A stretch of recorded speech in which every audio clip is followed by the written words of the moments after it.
रविवार का दिन था। दीनदयाल जी हाथ में अखबार लिए देश विदेश के समाचार पढ़ते हुए सुबह की चाय की चुस्कियां ले रहे थे। इतने में अंदर से आवाज आई, सुनिए, सुनील का ऑस्ट्रेलिया से फोन आया है, जरा बात कर लीजिए। दीनदयाल जी अपने बेटे से बात करते हैं। बेटे ने कहा, पापा अब मुझे बहुत बड़ी कंपनी में जॉब मिल गई है। पापा बहुत खुश हुए। मन लगा के काम करना बेटा, जल्दी ही अनिल भी तुम्हारे पास आ जाएगा। जी पापा। अनिल दीनदयाल जी का छोटा बेटा था, उसे भी ऑस्ट्रेलिया भेजने की सोच रहे थे। दीनदयाल जी किसी सरकारी पद पर नियुक्त थे। कुछ समय बाद दीनदयाल जी रिटायर हो जाते हैं और बहुत अच्छी रकम उनको मिलती है। उस रकम से दीनदयाल जी अपने छोटे बेटे को ऑस्ट्रेलिया भेजने के लिए प्रबंध करते हैं और उसे भी ऑस्ट्रेलिया भेज देते हैं। दीनदयाल जी और उनकी पत्नी बहुत खुश थे। जब भी बेटों से बात होती बस यही बोलते कि बेटा तुम दोनों अच्छे से अपना काम करो और कुछ ही समय में हमें भी ऑस्ट्रेलिया बुला लो और दोबारा एक ही छत के नीचे रहेंगे। जी पापा जी। अब वह दिन दूर नहीं। दोनों बेटे हमेशा ऐसा ही बोलते। दीनदयाल जी अपनी जिंदगी भर का कमाया हुआ सारा रुपया अपने बेटों को ऑस्ट्रेलिया भेजने के लिए खर्च कर देते हैं। कुछ समय व्यतीत हुआ। वैसे तो दीनदयाल जी का और उनकी पत्नी का गुजर बसर हो रहा था और एक दिन बड़े बेटे का फोन आता है। उस दिन बड़ा बेटा थोड़ा अजीब दबे हुए स्वर में बात करता है। क्या बात है बेटा, कुछ कहना चाहते हो क्या? जी पापा जी, मैं कह रहा था कि मैं ऐसे। बेटा क्या बात है, कोई लड़की पसंद आ गई है क्या? जी पापा जी।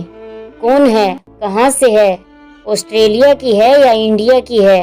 पापा कोई और सवाल करते इससे पहले सुनील ने धीरे से दबे हुए स्वर में कहा, पापा जी मैंने शादी कर ली है।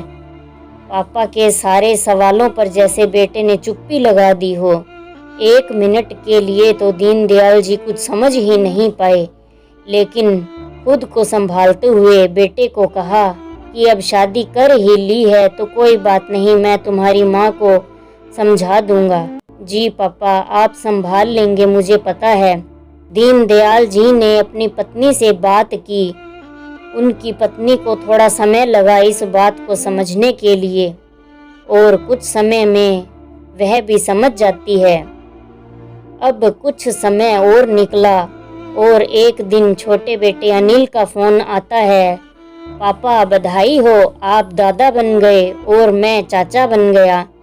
दीनदयाल जी और उनकी पत्नी बहुत खुश होते हैं और बहुत सारा आशीर्वाद देते हैं और हमेशा की तरह वही बात बोलते हैं कि अब हमें जल्दी ऑस्ट्रेलिया बुला लो क्योंकि अब हम दोनों घर की जिम्मेवारी संभालने के लिए सक्षम नहीं हैं और उम्र भी हो चली है।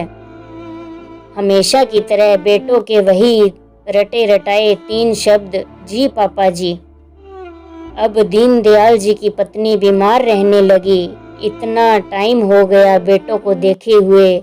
उनकी पत्नी हमेशा यही बात करती कि मैं अपने बेटे, बहू और पोते को कब देख पाऊंगी। उसे अंदर ही अंदर यह बात खोखला किए जा रही थी। बड़े बेटे ने शादी कर ली, पोता भी हो गया, कहीं छोटा बेटा भी ऐसा ना कर ले। बस इसी चिंता में वह बीमार रहने लगी और कुछ ही समय में इतनी ज़्यादा बीमार हो गई कि उसे हॉस्पिटल में भर्ती करवाना पड़ा। सारे चेकअप करवाने के बाद पता चला कि उनके गुर्दे खराब हो चुके हैं। दीनदयाल जी ने बेटों को फ़ोन किया तो बेटे बोलते हैं, जी पापा हम करते हैं कुछ प्रबंध। नहीं बेटा, मैं रुपयों पैसों की बात नहीं कर रहा। तुम दोनों आ जाते, तुम्हारी माँ बार बार तुम दोनों को बहुत याद कर रही है और तुम्हारी माँ की हालत कुछ ज़्यादा ठीक नहीं है। आप चिंता मत कीजिए पापा, हम जल्दी ही आने का प्रबंध करते हैं।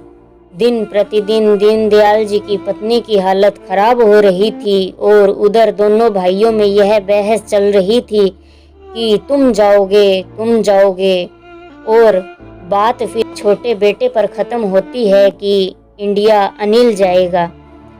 अनिल इंडिया पहुंच जाता है और एयरपोर्ट से अपने घर के लिए रवाना होता है। जैसे ही अनिल घर पहुंचता है और उसके सामने जो सीन था उसे देखकर अनिल जोर से चिल्लाया, माँ यह क्या हो गया। लेकिन उसका जवाब देने के लिए उसकी माँ दुनिया छोड़ चुकी थी। अनिल अपने पिता के गले लगकर बहुत रोता है। अब बहुत देर हो चुकी बेटा। बड़े बेटे को भी दीनदयाल जी उसकी माँ का देहांत का समाचार बता देते हैं, लेकिन इस बार दीनदयाल जी यह नहीं कहते कि बेटा कब आओगे, क्योंकि दीनदयाल जी बेटों के विदेश जाने के बाद का रवैया भली भांति समझ चुके थे। अनिल मन ही मन बहुत पछतावा करता है कि मैं जल्दी आ जाता तो अपनी माँ से कुछ दिल की बात कर लेता। मेरी माँ जो मुझे कितना प्यार करती थी, आंखें तरस गई होंगी हमें देखने के लिए। अनिल को माँ बाप के प्यार की कीमत का एहसास हुआ और उसने सुनील को फ़ोन किया, भैया आप भी जल्दी आ जाओ, 13वीं की सारी रस्में आपको ही करनी होंगी, आप इस घर के बड़े बेटे हो। उधर दूसरे कमरे में दीनदयाल जी दूसरे फ़ोन से दोनों की बातें सुन रहे थे। ऐसा क्या कहा सुनील ने? दीनदयाल जी अचानक इतने उदास हो गए और एक कोरे कागज पर कुछ लिखा। अभी अभी अपनी पत्नी का संस्कार करके आए थे, चिता की राख भी ठंडी नहीं हुई थी। दीनदयाल जी दूसरे कमरे में जाकर सुसाइड कर लेते हैं।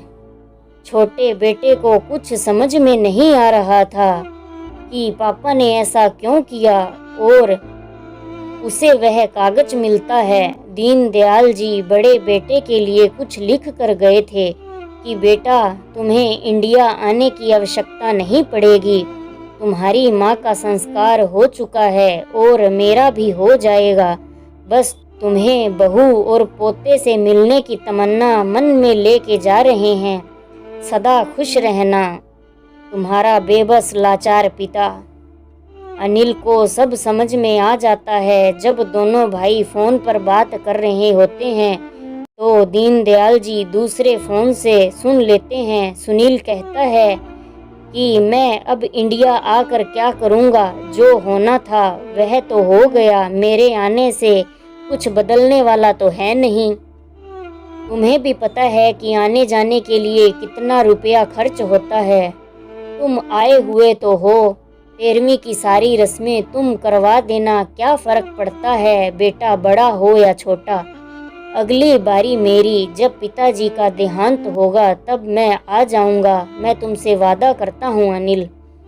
बस यह बातें दीनदयाल जी सहन नहीं कर पाते और उन्होंने यह कदम उठाया।